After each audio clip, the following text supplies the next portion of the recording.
second deployment, I was involved in supporting 3rd Recon in basically the same thing we did in Marja into Sangin.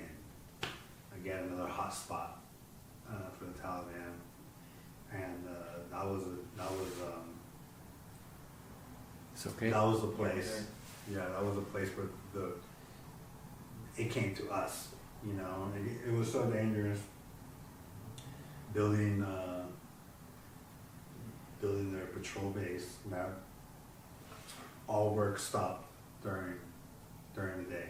You know, during light, when the sun was out, we weren't working. You know, it was too dangerous. One of our engineers, we were putting up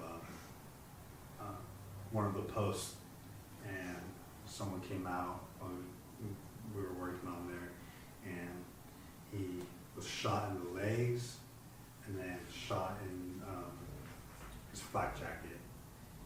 And again, it was like reacting. So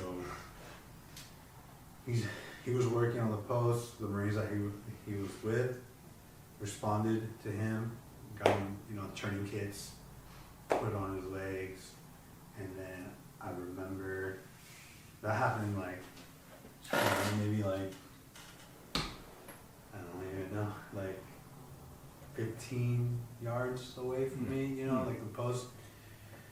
Flak jacket on, Kevlar, grabbed my rifle, and then we did basic like Marine Corps maneuvers, like bounding, trying to see like, okay, we're here, okay, now you go, set, and then move, and then we're moving, and we couldn't find, you know, the shooter, you know, but I was that's how it was. I don't know. I was really lucky that, you know,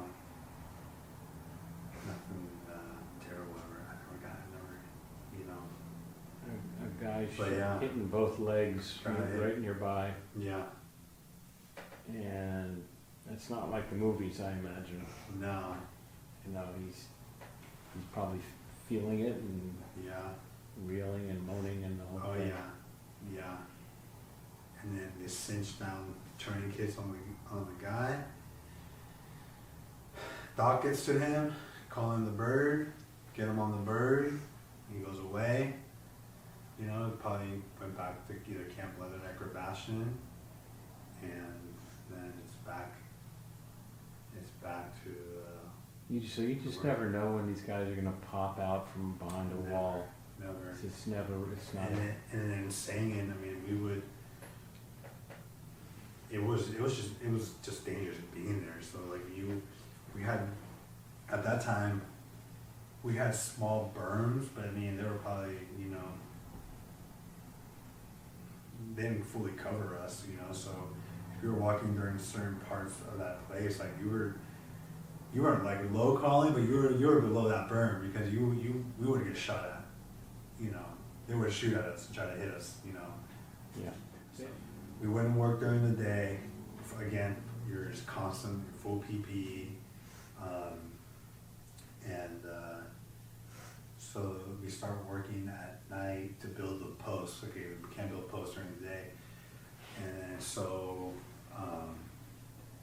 I got tasked out to be, we call it a guardian angel, right? So let's just say, you know, you're working, Marines are working to fill in HESCO or whatever, and then I would go to, you know, to the flank, and then and that's when I had my NVGs at night, and I sit there in the prone position for hours, just surveying, seeing make sure no one, looking at every building, looking at, you know, seeing if there's any movement, and I'm just looking and I'm waiting. If anything happens, if anything suspicious, I see a guy come out, you know, with the AK-47 or something like that. It's on me to protect my. You're laying down. I'm in the prone. Yeah. And how do you not fall asleep? Because I don't want my guys to die. Yeah. You know, I already had. I don't know. We were lucky that one of the other engineers didn't die. You know. first deployment, you know, had engineers died, you know, putting down that bridge, so I'm already thinking like, is what I gotta do, you know? And I just lay there for hours. Because you the know? image of the prior, And yeah. I take all that into consideration. Yeah. Also, like we're insane. We're in patrol base Alcatraz. You know, this is war. We're in war right now. And my job right now is to make sure that none of these guys get injured or hurt. And I'm there, and I'm watching, and I'm waiting. And at any moment, you know, if something happens, I have to react, I have to engage, and that's what the job is, you know. And I don't know how did I get put in this position?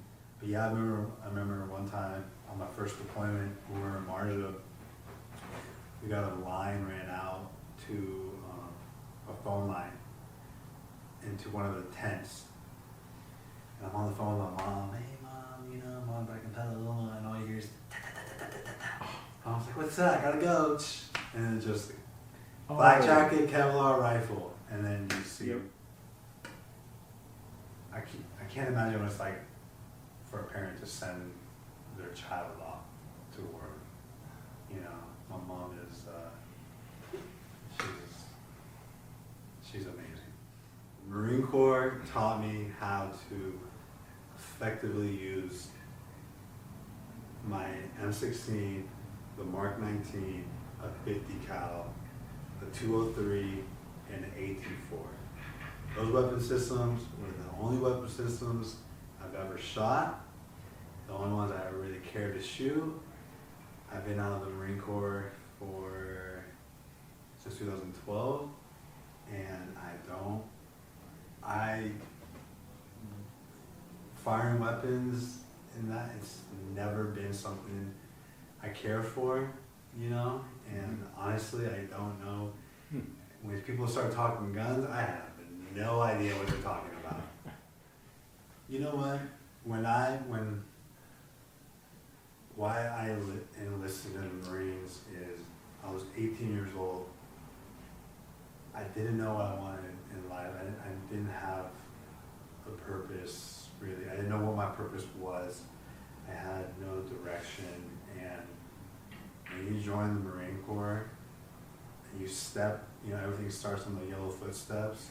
You become part of something, right? You are now in the United States Marines. And what Marines do is they go and fight battles, right? And, you know, and that's what we trained for, especially during that time. And that's what we all know. We all knew we were gonna get sent out there. And when you get out there, by the time when you get out there, you're part of this, the guys to your left and your right, they're your family. This is what the mission is. And you guys are gonna work together and do whatever you can to accomplish the mission and make sure everyone gets home safe. And you really believe it and you live it 24/7 until you get back on the bird and come back home, you know. And you were And that's what able we to do. complete that. Yeah, So you were trained to do that, you did it, you came Yeah. home. yeah. So that's what mission accomplished must Mission feel like. accomplished, Yeah, Huh. yeah. Well, thanks so much for your time Thank you. today. Happy Veterans Day. Thank you. And if we must go to war, I'm glad we got soldiers like you and the Marines to do the hard work for us. Yeah, Thank you for your service. thank you.